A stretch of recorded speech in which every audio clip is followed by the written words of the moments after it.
shall we start off by asking? We always ask the same questions. Tell us about yourself. Who are you? What do you do? Where are you from? Well, I'm Alex. I'm originally from London, but now I live in Devon, and I'm WO2 in the Royal Marines. Fantastic. So, what is WO2? Can you explain that? Warrant Officer Second Class. So I suppose what the video might think of as a Sergeant Major, that's the rank, but a Sergeant Major is the appointment associated with that rank. I'm not a Sergeant Major because I'm not in charge of a company or a squadron. I have a different role. But yeah, the rank of WO2 is what I do. Do you still get to shout at people? Well, that's a common misconception. I have during my career at times, but I think that's more the Army's territory, screaming and shouting to get stuff done. I think in the Marines we have more motivated men, so we lead slightly differently, and we don't tend to scream and shout unless someone's not really messed up. And then there's always some nice shouting going on, or you're in training and you're a recruit, and then you get shouted at all the time, and it's character building. It is, yeah. It's good for you. It's good for the soul. So after training, the yelling stops, does it? It's reduced, dramatically reduced, but there's quite a lot of it goes on in training, but I think it's all for purpose, corrective behaviour, and toughening you up a little bit, I suppose. Depends what you're used to. Depends what you're used to before you join. But I guess some people, especially nowadays, I don't think people are screamed and shouted at as much. Gen Z. Well, that's probably not a bad thing in society, but when you're in the military, it's harsh language and raised voices shouldn't really upset you. It should be water for ducks back, as long as you take the message on board. But, yeah. And would you say that when you went through training and selection, that actually the decibels being raised and that environment was something which helped you get through selection? I think so. When I joined up in '98, and I was 22 at the time, so I'd experienced a bit of life before I joined up. You get guys who join straight from school and they go from one institution to the next. Whereas when I joined up, I'd worked on building sites, or I worked in a warehouse. Was a job I did just before I joined up, and you're around men, and at 22, you're a man yourself. So I think you're drinking in pubs, and you're going to the football, and you're doing all this sort of stuff. So you're around men, and you're manly and worldly, I suppose. And then you join up, and you are fish out of water, because nothing in civilian life can prepare you for what you experience during training. It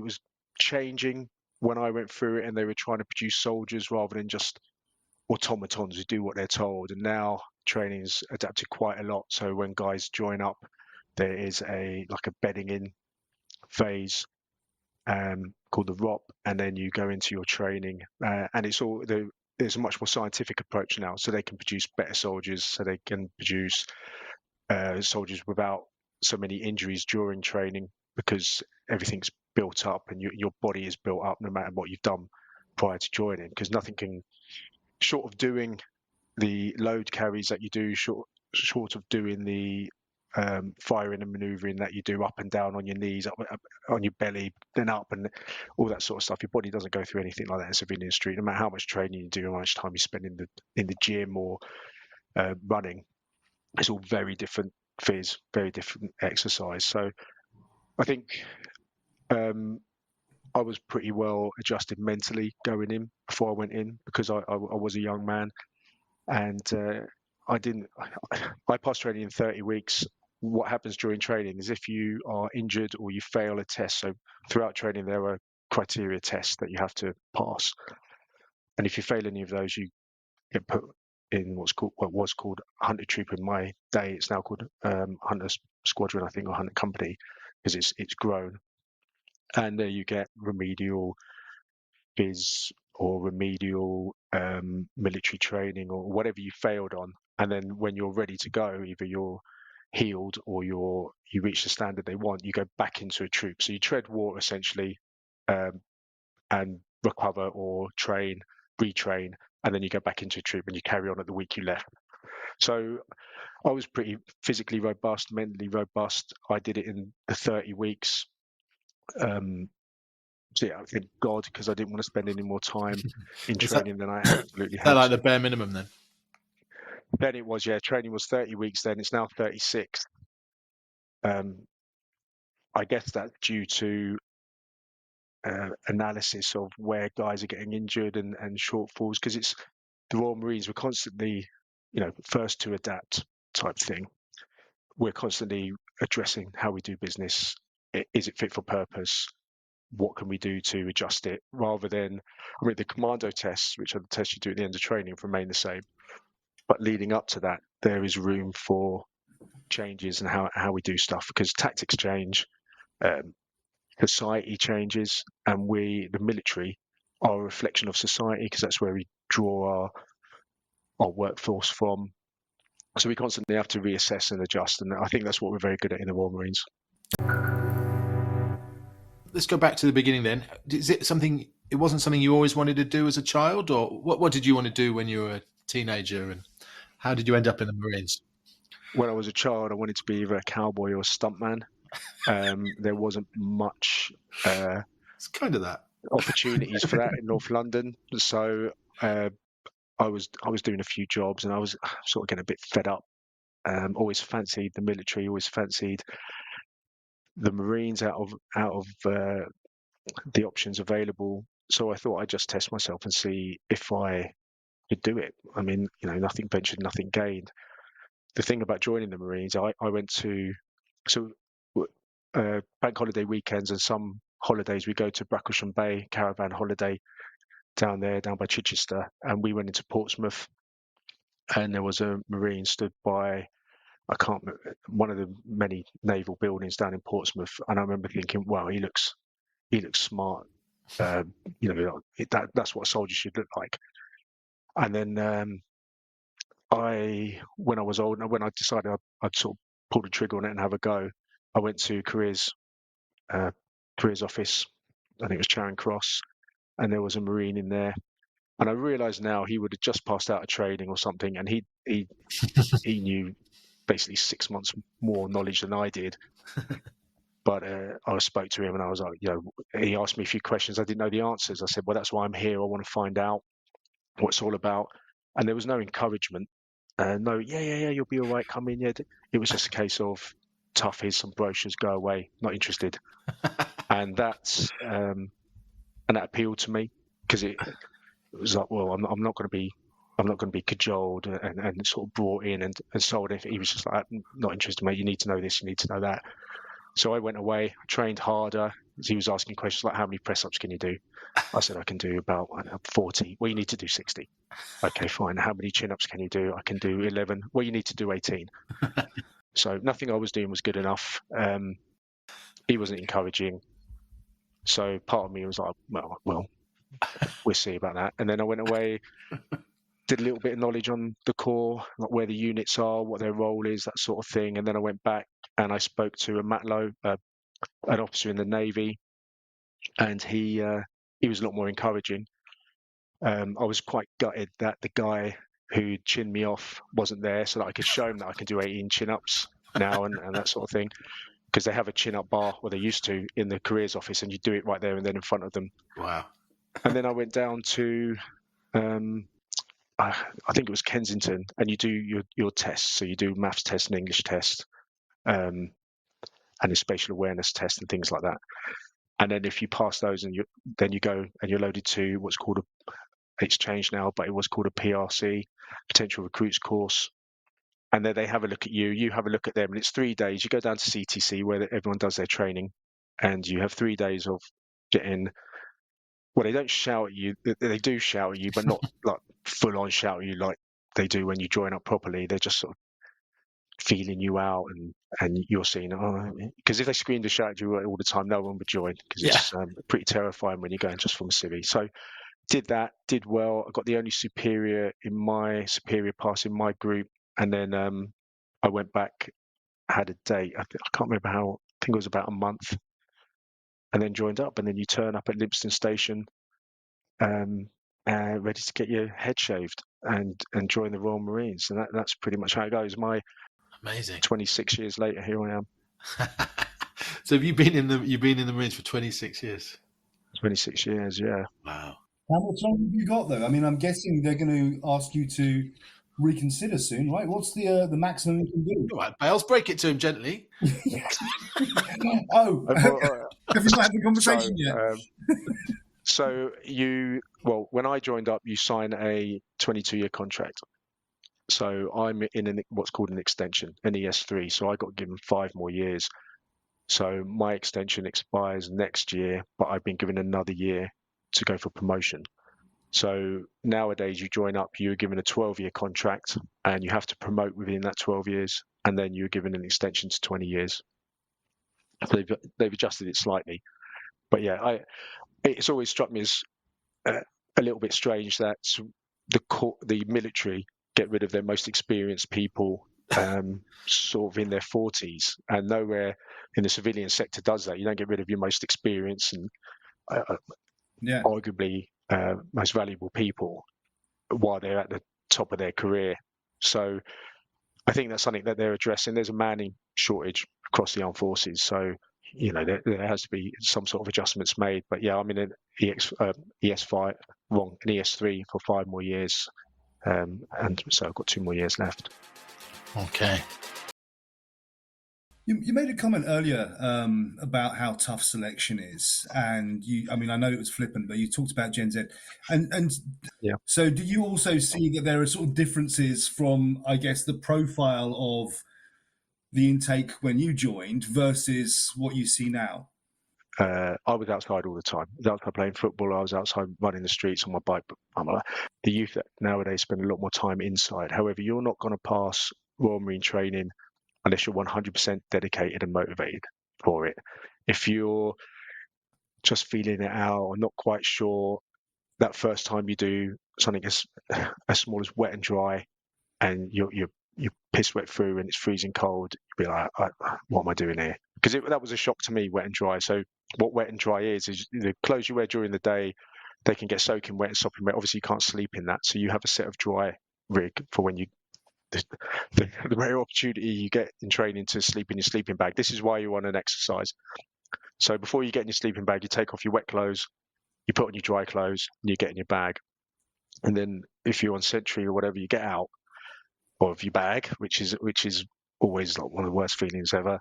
And then you have to get out your dry kit into your wet kit. And when that cold, wet, I remember being stood there and everyone sort of, I guess everyone does it. You do the scarecrow with your arms out of the side, trying to stop as much material touching your skin as you can. And that was on the first exercise, and I was like, "Wow! I mean, this is a bit of an eye opener because I've never done anything like that." And load carrying. So if you, which like yomping, which is where you've got the world on your back, everything in your rucksack or your bergen, and you're covering distance. When you start doing that and the treatment you get in training, if you're not 100% committed, regardless of what generation it is, and my corp was in training told me that it was much harder when I did it, and I look back and think, it's much harder when I did it than the lads going through now. But essentially, it is the same training, and you have to have the same level of commitment because otherwise you will just fall by the wayside. They bring you on and they don't expect a finished article from the moment you join. The phys, you might be super fit, but they have to accommodate 50 people, 40 people, all fit enough to pass the initial tests, and then they have to bring you up to the level where you can pass commando courses, commando tests. So yeah, if you're not dedicated, you won't do it. Simple as that. Regardless of what we think of Gen Z, how they love to have their phone, and that might be the case, but then I think I'm not Gen Z, but I love to have my phone as well. So there's that feeling. I think the only real difference is they're constantly connected to everything. When I was in training, I had to queue up to use a payphone. My mum would give me a phone card, and we'd queue up, and then I'd use a phone card, call my mum 10 minutes, once a week, twice a week, and then get out, and the next guy would come in. So it's all different now. It's all in the palm of their hands. But I think that's the main difference. Other than that, yeah, you have to be robust mentally and physically to pass the training. That's it. It hasn't adjusted that much to accommodate Gen Z.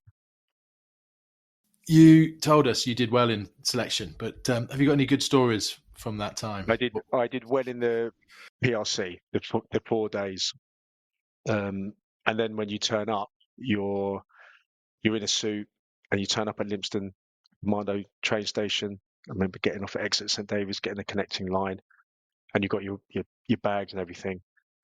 And during training, I did try to sort of maintain like being a top 5 and everything like that, but for 30 weeks it was just unsustainable. There were a couple of guys in my troop who were super fit, like just like, wow, how do you do that? And they were constantly for the whole 30 weeks towards the top. But I had to, because I paced myself. So I didn't come in last or anything, but I thought, well, I'm not going to come in top 5, so I just look at top 3rd and do that. So when I got there, I was met at the gate. We were taken to what was called induction, and then because of the sound of that, it was changed to foundation, and then now it's called ROT, recruit orientation phase. And you basically live in a big dormitory, and you live with your DL, which is your drill leader, and he teaches you how to iron. For those of you who don't know how to iron, he teaches you how to have a shower and wash your dick. He teaches you all these basic things that you because you have to assume that, I don't know, kids don't know that, or young men don't know that. So you're basically taught how to do everything, how to make your bed a certain way, how to do a Wednesday bed. So on Wednesday you turn up the bottom of your bed so they can check that your sheet is clean where your feet are and it's not grubby, and you do a bed pack where you have your blankets and your sheets and your pillow all nicely folded up at the top of your bed. So all these sort of things that they like to see, you're taught all that. So the first day you go in, and I used to have not a skinhead, but like a suede head, a number 2 or number 3, and we all marched to the barber's, and we sit down and we pay him £4, and then we sit in the chair, and he gives us all a number 4. And I was like, well, so I sat there, paid him, and then he buzzed the shavers over my head, no hair falling down. I was like, okay, right, what sort of con artist is this? What sort of organisation have I joined? But there was that, and then you just you sort of I don't want to say indoctrinated, but you from day one, you're told how brilliant the Marines are. You've joined this organisation, and we're amazing. We're the best of the best, and I suppose they have to build that ego up in you, because everything that goes into the Green Beret has gone into it. Before I joined up, it was Ireland and the Falklands in recent memory. And then since then, it's been Iraq, Afghanistan. Everywhere the Corps has gone, it's distinguished itself. So you have to know what you're joining and what's expected of you. And there's not going to be any slacking. No one's going to thank you for turning up. No one's going to, go when you're feeling a bit down. Go, come on, mate, it's going to be all right. Your opposing training will, but not the training team give a shit. Well, if you don't like it, well, fuck off then, and there'll be some bloke who will replace you. So that you're sort of built up what you're going to become part of. And I remember in week 5 we did the gas chamber, CS gas, and you go in and they make you wear a charcoal suit, and you wear your respirator, and they run you around everywhere, and you're trying to breathe through a respirator, which is like trying to breathe through a straw, and you're sweaty. And then you go in I think it was like 5s, and there's a corporal in there, and he's got his respirator on, and he lights these CS gas tablets, and the air is thick. It's like a poker den. There's smoke everywhere. And then you have to take your respirator off and say, I am recruit such and such, and then your military number, I request permission to leave the gas chamber. So he walks up, and you take your respirator off, and he punches you in the stomach. So you take a big deep breath of CS gas, and then you start to say corporal, and then you're just a big snotty, coughing, shaking mess. And he goes down the line, and then when you've all experienced CS gas, the whole idea of it is that you experience the symptoms of a gas attack. Yeah, right, okay. So, and it's also a bottle test, I suppose. So you do that, and then you all file out, and then you're all snotty and tearful outside, and your eyes are stinging, and where you've been sweating, you're stinging, and everything's stinging, and everything's snotty, and everything's full of tears, and it's just like you're just a big mess. And at week 5, we had a parents' weekend where our parents get to come down and they talk about everything you've done. And I went home that weekend. I remember going to this pub that I used to drink in and looking at all these hard men that used to drink in there, just thinking, you haven't really done anything. What makes you so special? You haven't really achieved anything. And then I think that was when all the ego boosting that they give you in training really sunk in. And I thought, well, I've done a lot more than the average guy. I've been through a hell of a lot more already, and it's week 5 of 30. So training was pretty good. I made some good mates that I still keep in touch with, although not many of us are still in the corps now. But yeah, training was okay. The training team are brutal, but brutal enough, and they get you when you're in the field. If you mess up on camp, they're like, okay, fine. And the next exercise, when you're in the field away from all the prying eyes, that's when either the PTI turns up and you're going to get goosed, or they're just going to make your life hell. But yeah, I enjoy training. I like the open spaces. Coming from London, we'd spent a lot of time on Dartmoor, and I thought, this is great, just open spaces, open countryside. Yeah, it was pretty good.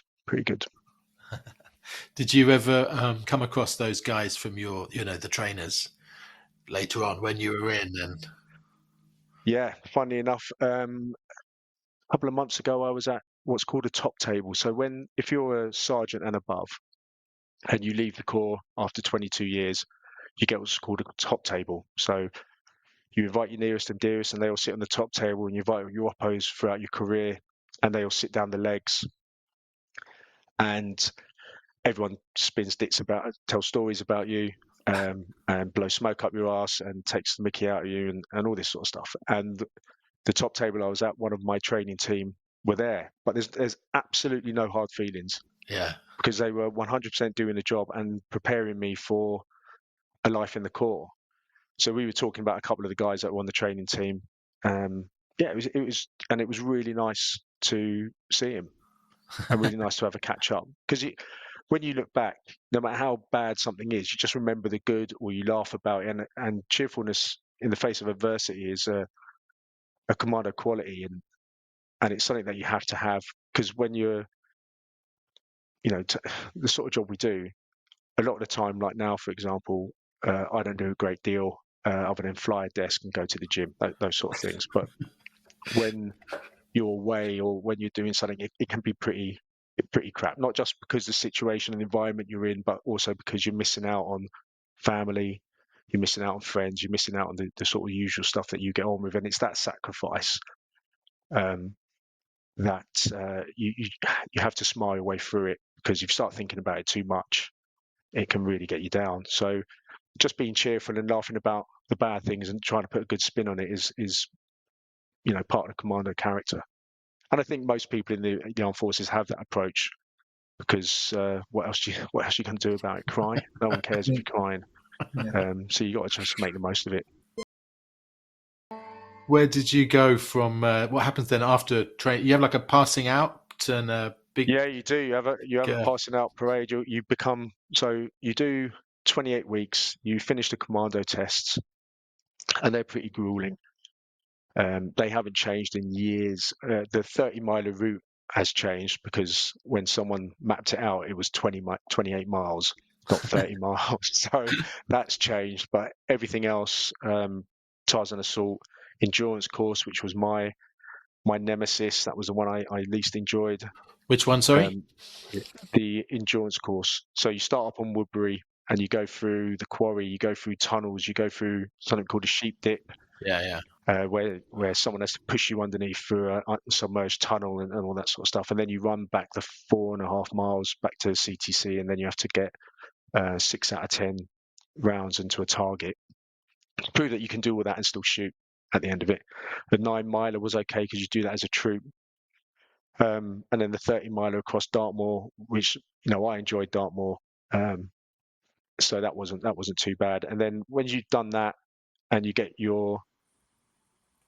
presented with your green lid, and then you become the King Squad, which means you do drill for 2 weeks. I'd have rather have done the Commando test for another 2 weeks, but you do drill, so like walking around, stamping your heels, neck into the back of your collar, all this sort of stuff. The prof, or the good thing about being King Squad is you get to push in the galley, so you get to go to the front of the queue at meal times, but that's like small potatoes really.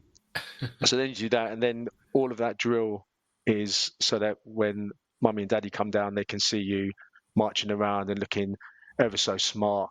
Yeah, that's a pretty good day really. And then you go home and you're on top of the world. You've just finished King Squad. You're a Royal Marine Commando. You turn to the right in a column of routes, which is the thing where that's the end of your pass out and you become a Marine. And then you go to a unit and you're basically the bottom of the pile.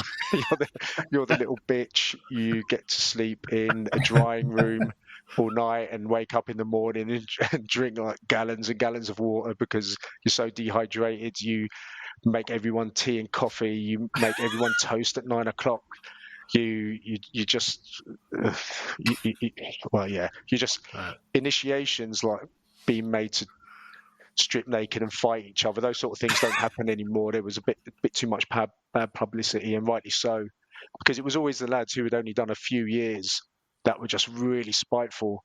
The corporals and the older guys just got on with it, but the new guys, or the newer guys, the guys who are only a couple of years in, would be super spiteful. So, yeah, I remember, I had to lap dance for everyone when no one went ashore. Well, you go ashore and you're buying everyone drinks. And I remember getting my first pay packet, and I used to earn quite good money before I joined up. And I got my pay slip, and I was like, oh my God, there's been a terrible mistake. Someone's made a terrible mistake. So you don't get paid. Well, I didn't back then get paid much as a Marine, but see, it was pretty good. You go to a unit and you basically start at the bottom again. You're just a low life. I went to what was called Commando Group, which is now 4-3 Commando, and that was pretty good. Loads of running, loads of fitness, and then from there went off to Sierra Leone. I was on a ship's draft, and what does that mean? You mean you get sent onto a ship? Yeah, so there was 6 of us that got sent as force protection for a Royal Navy ship, because they've got GPMG mounts, so GPMG general purpose machine gun mounts, but sailors aren't soldiers, they're sailors. So Comanche started doing something where they would send out groups of guys to work on ships, and it was really cool. We had an excellent trip all the way down the Gold Coast of Africa planned, finished in Cape Town, and then fly back. And that was your first assignment, first deployment, yeah. And that was just as Sierra Leone kicked off. So all the trips and all the ports we were going to went out the window, and we steamed all the way down to Sierra Leone. For people who aren't military experts like myself and Andrew, could you tell people what was happening in Sierra Leone then? What happened? So Sierra Leone is an ex-British territory, and a group called the West Side Boys, a rebel group, had seized or tried to seize power. So they'd gone into Freetown, tried to overthrow the government. So we went down. The Paras flew in, the paratroop regiment. They flew in, and they took the airport. And then the ship I was on, HMS Argyle, we steamed down there. But ships take a little bit longer. I think it took like 5 or 6 days to get down there. And then we provided the maritime element, and we did river patrols with some of the Paras going up. And this this is the one time I did anything that was just like on the adverts. So if you watch the Royal Marine recruiting advert, it's not all fiction, all this going up the streams and all that sort of cool stuff. It's not complete fiction, but it's rare. But you can do it. The way we're changing how we do business now, hopefully there'll be a lot more of that sort of cool stuff. But yeah, I did that, and that was brilliant. And then I really enjoyed that, and that was 5 months. I was away for that. So yeah, that was an excellent time. So you went straight in then, really, from passing out to being in a river in Africa. That was about a year, just over a year, volunteering for everything. Yeah, it was just because that's what I joined up to do. That's what I wanted to do. So there was no point wasting any time. Sure. Yeah, I enjoyed it, all in all. So I don't know, Alex. I don't know. Are you able to talk about where you've been and what you've done, or very vaguely, or? Yeah, if you want to. Yeah, that's fine. So it was Sierra Leone, and then 4 of Afghan. Well, that's it really. Then there's been other things that I can't. Don't worry. I don't want to. Those are sort of like the main ones. I'm curious about your experiences of Afghanistan, and obviously, you know, if you can't speak about it, but I mean, in a sort of non-military sense, because you've been out there 4 times. What did you make of the country? It's meant to be fascinating. Poor and backwards, and I think one of the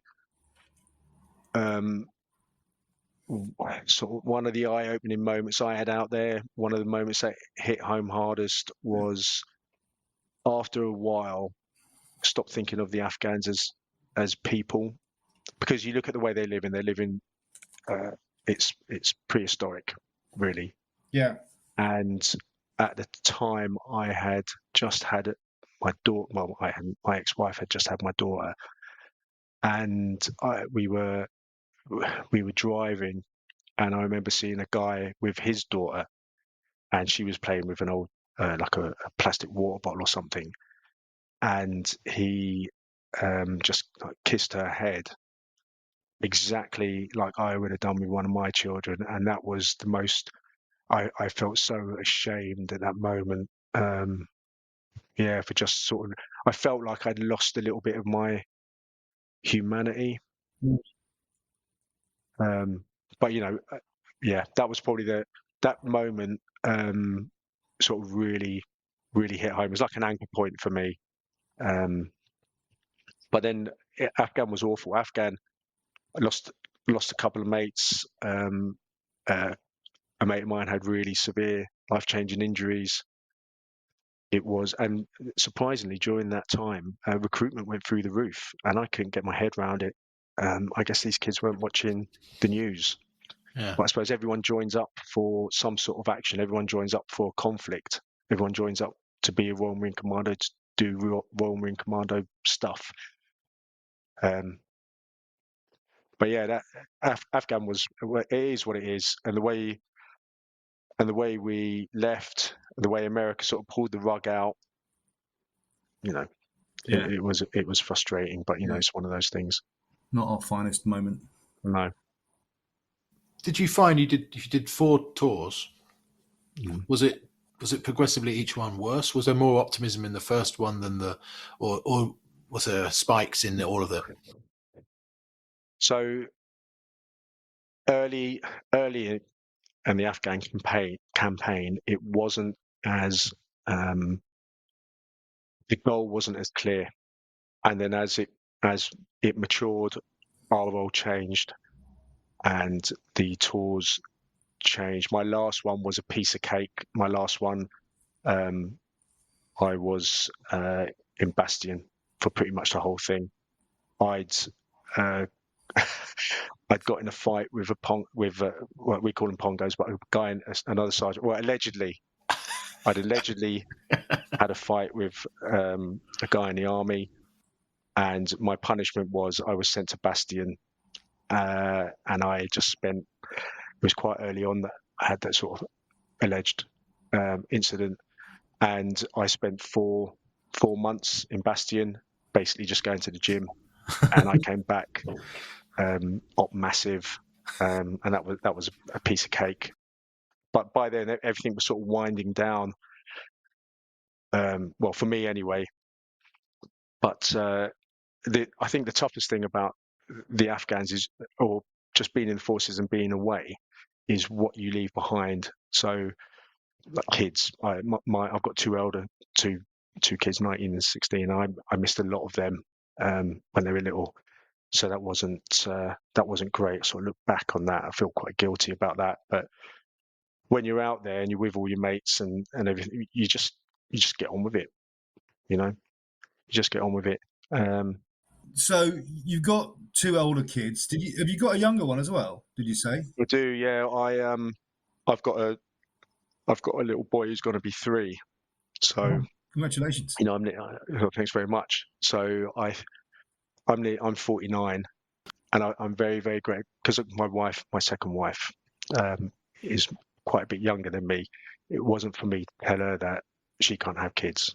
Initially, when we met, she didn't want to, but then she did, and we've been absolutely blessed because he's such a good boy. All 3 of my children are amazing. Oh, but when I have them all together, like I did last weekend, I do feel quite guilty that I get to spend all this time with my youngest that I didn't with my other 2. Yeah. But they're very good about it. They don't make me feel like they don't make me feel guilty. It's all self-induced guilt. But yeah, who gets a third chance in life? So I'm seizing this with both hands. And fortunately, at my stage of training now, I can work from home when I need to, and I can be a lot more present in his life. I suppose the only downside is I've never lost a dad's race at a school, sports day or anything like that. So now I've got to start again, and I'll be in my 50s. But I think I'm in pretty good clip for my 50s, so I shouldn't just have to up my training a little bit. Get that sack race, incorporate that sack racing into my training regime. Unarmed combat. I don't know if they still do that at primary schools, but you should. You should just definitely bring that. Everyone's a winner these days. Everyone gets a medal, I suppose. Yeah.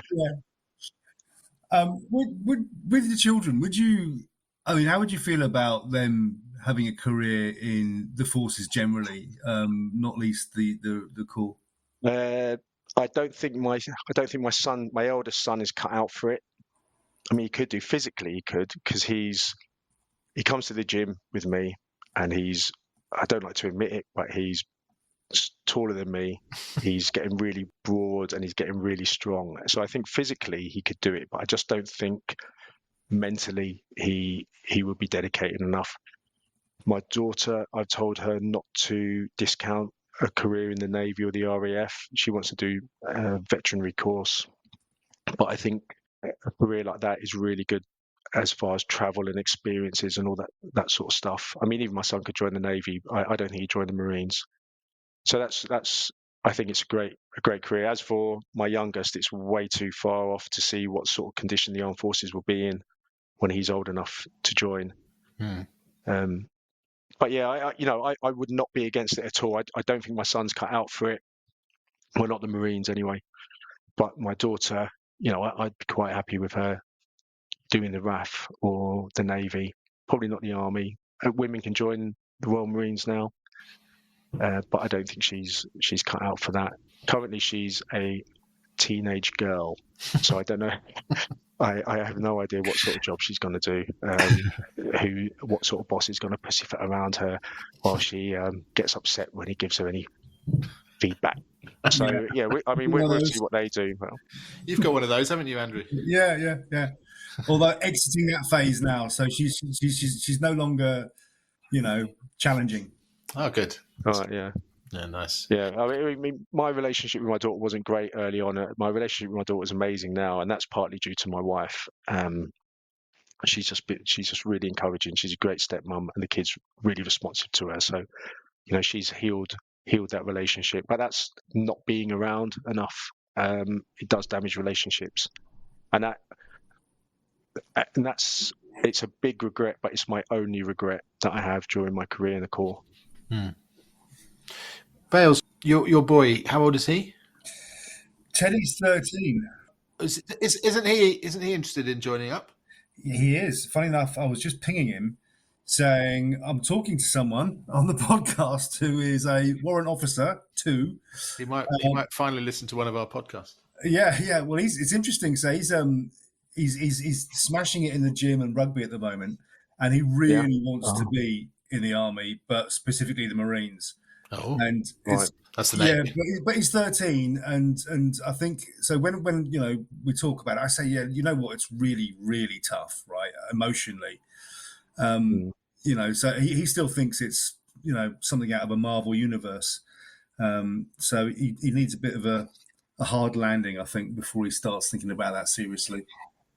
Well, I mean, he's got a good few years until he can actually join, so his priorities might change. Yeah, but it is a great lifestyle. I recently wrote a paper on recruitment and retention, and I compared and contrast civilian life and military life, and what the offer is from the military. GP crisis, nope, not in the military. I can see GP within 2 days, physio within 2 days, dentist within 2 days.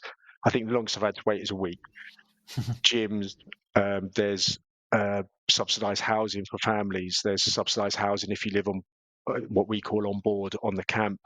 There's standard learning credits, enhanced learning credits, so you can for personal development, and standard learning credits you can spend every year. Enhanced learning credits can be up to £6,000 to spend on education or whatever courses you want to do. There's so many benefits to being in the military. I think it's genuinely a great lifestyle, especially when you compare paid travel. I mean, and by travel I mean to and from work. They look after you so well. And it wasn't until I started writing this that I realised, crikey, it's fantastic, and the salary is competitive as well. In the Marines, once you're I keep saying qualified. This is not the right word. Yeah, that'll do. Once you're out there, apart from going to war and combat zones and things, what percentage of the time do you spend on board a ship? And do you all have to go to sea, or does it just some people do and some people stay at home? So the way we're restructuring now, so we're going from a brigade to a commando force, and the idea is that there will be a persistent presence on the carriers. So as it's changing, you will get a lot of opportunity to go to sea, but currently not that much. A ship's draft here and there. It depends what job you're doing. If you're an LC, landing craftsman, then you'll probably spend a lot of time on ship. But the majority of the time, we're practicing for war. We're refining and we're reviewing how we do business, and basically trying to fill any little bit of white space on a calendar with something, and that is to our detriment, because guys are either doing nothing or they're at max chat, redlining it constantly. There doesn't seem to be a real happy medium. So the guys that are getting really sort of hammered, they're fed up, and the guys that are back here doing nothing are fed up because that's not what they joined up for. So it's finding that happy medium, I think, and that's super important. And that also aids retention. People stay in the job and people stay interested. So day to day, we're pretty much planning. We're trying to evolve what the core is. So we're transitioning into this commando force, and that's quite a lot of work, because it's not just like a rebranding, it's how we do business. So all the support that goes into the commando force has to be sorted out. It's not just the guys at the pointy end, it's all the sustain that goes behind that. So it's pretty busy at the moment, for me and for most people, but no, not much time on ship unless there's a big trip coming up. We used to do med trips quite a lot around the Mediterranean, but the state of shipping at the moment isn't great across the Navy. So bringing in new ships, and it all comes down to money, and it all comes down to funding. Yeah. Can I ask, could we get your top 3 then shore leave recommendations, best nights out? Was this classified? Okay, so no, this is I would have to say it's not anymore, but Union Street in Plymouth in the early 2000s It ticked every box, everything you could possibly want. It ticked those boxes. Newcastle, HMS Newcastle was up there. That was a good night out. Got in a fight with some Matlows from HMS Newcastle on Tuxedo Royale. That was a good night. And number 3? Where have I been? That I thought was brilliant. These are all British. Yeah. No foreign. Because I speak the language. Well, Gibraltar's not that great. Places in Africa weren't that great. America, not that great. Norway, not that great. Newcastle and Plymouth. Newcastle and Plymouth, yeah. Yeah. I'm a home bird, I suppose. I think we should do a third podcast. Second one about your grandfather, and the third one about fights I have had. Allegedly. Yeah. So Newcastle and Plymouth. Yeah, I'm trying to think where else. Colombia. Okay. As in the country, it's not the name of a nightclub in Doncaster or something. No, yeah, Cartagena in Colombia. Okay, tell us about that. When were you there? What were you doing there? Can't talk about it. It was a while ago, but it was great. I was sipping mojitos, looking out over the sea in Cartagena. That was pretty cool. Very nice. Okay, I've got 2 more questions. You said that you talked earlier about what happens as you get older in the corps, in the service.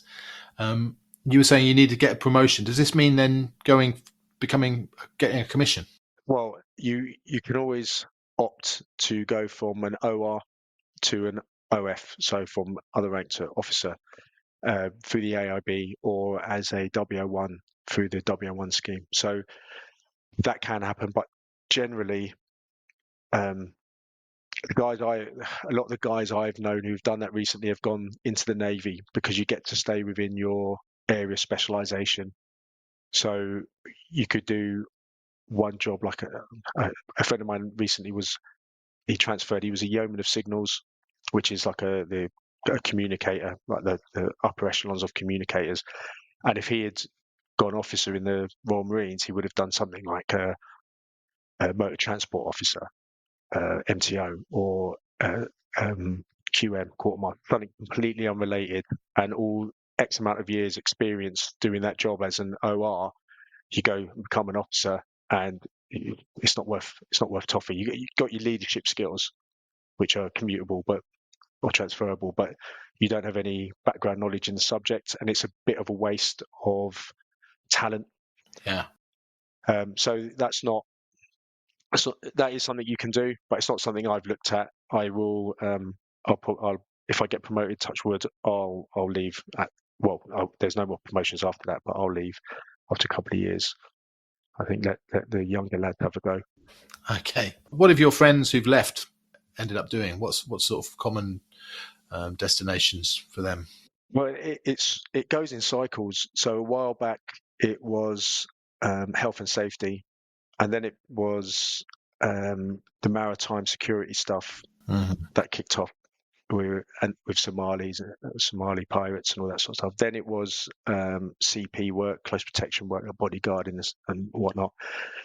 And I think now the month is project management and things like that, because especially when you get to the upper echelons, officers and senior ranks, we do a lot of resource management, meeting deadlines, managing people, doing all the sort of things that naturally lead themselves to a role like that. And as you go through, so all our training is done at CTC, or the majority of it. Some's outsourced to the army here and there, but the majority of it is done at CTC. And so they're now an Ofsted qualified educator, if you like. So the guys go away and they do the courses, leadership courses. They get MVQs and they get qualifications as they go. So there's a lot of transferable skills from the military that guys can take into civilian street. I got a degree for free while getting my salary while I was doing it, where some kids leave university 40, 50 grand in debt. I got paid my salary and a free degree. So, I can't complain.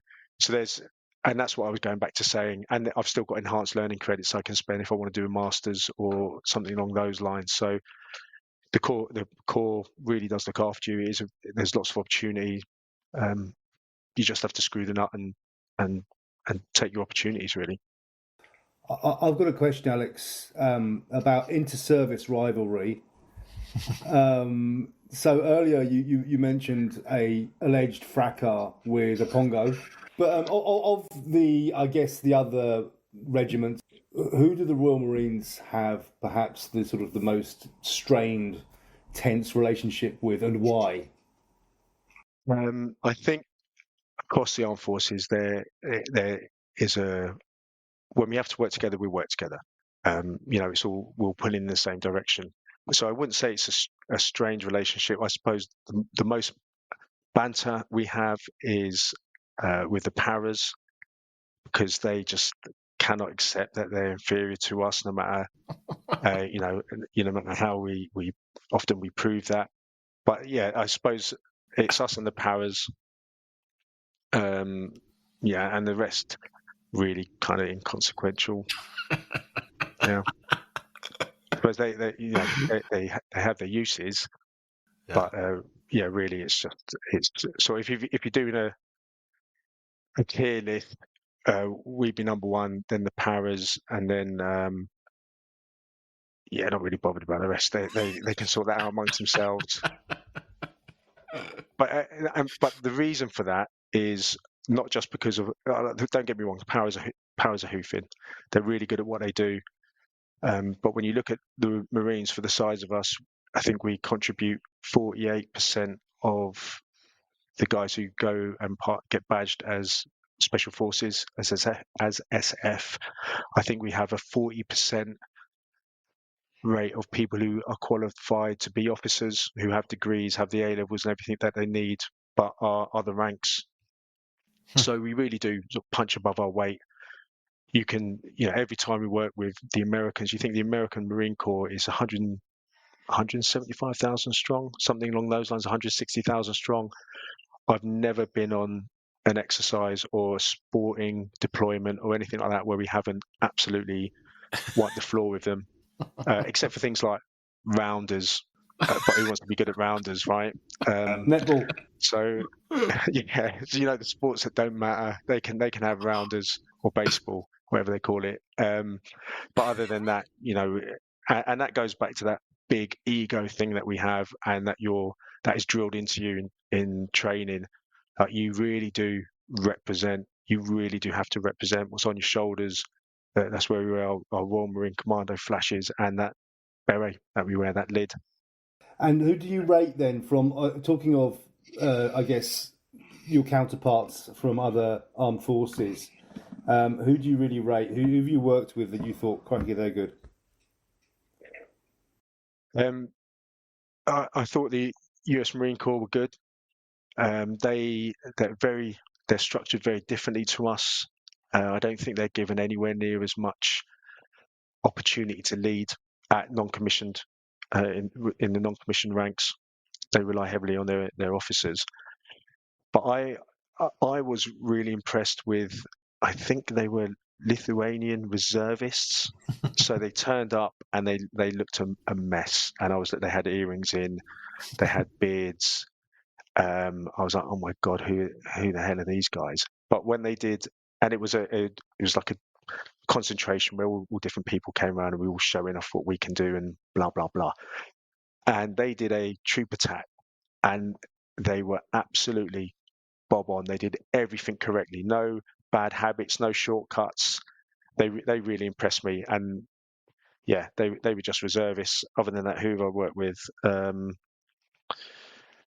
Not so much work with, but just had exposure to, I suppose, would be the French. Yeah.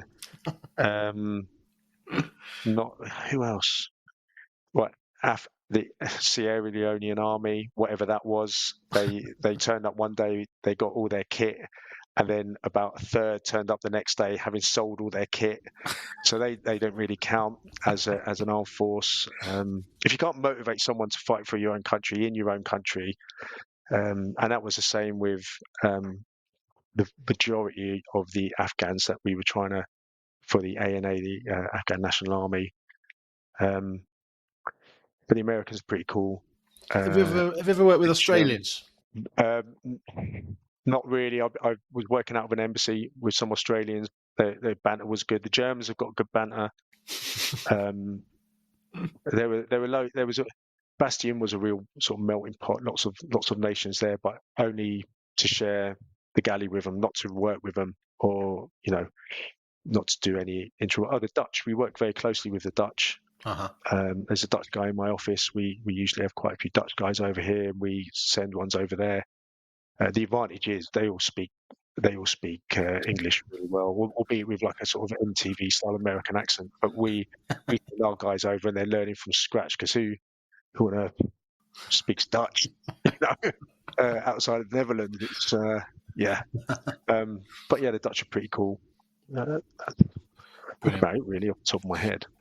Alex, I could talk for another 2 to 3 hours, but we've all got to go and have our dinner. So thank you ever so much. It's been absolutely fascinating. Yeah, it's been fascinating.